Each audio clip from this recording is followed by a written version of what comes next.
Pemirsa Jateng Pos TV, pandemi COVID membuat orang semakin nekat mencuri. Di Klaten, aksi pencurian sebuah handphone terjadi di masjid area rumah sakit di Klaten, Jawa Tengah berhasil tertangkap kamera CCTV.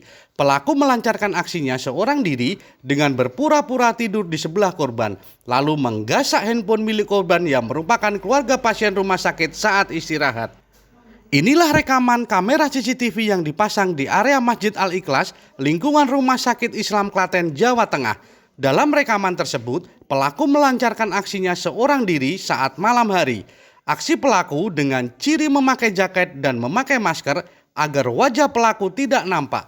Gerak-gerik pelaku sangat mencurigakan, namun korban yang merupakan keluarga pasien rumah sakit saat sedang istirahat di masjid lengah pengawasan. Dalam aksinya, pelaku juga sempat duduk, lalu pura-pura tidur hingga berguling-guling mendekati handphone milik korban. Akibat kejadian ini, korban mengalami kerugian kurang lebih 2 juta rupiah.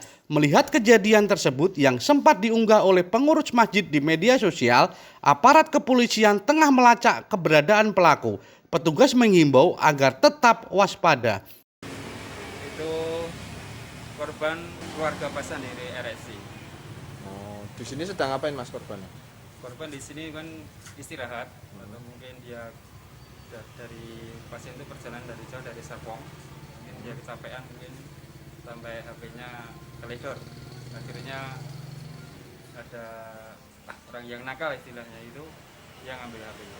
Himbauan kepada masyarakat sudah harus lebih hati-hati dan waspada agar kejadian sama tidak terulang lagi, agar lebih siap lagi untuk menyimpan barang-barang berharga. Cahya Klaten, Jateng Pos TV melaporkan dari Klaten, Jawa Tengah.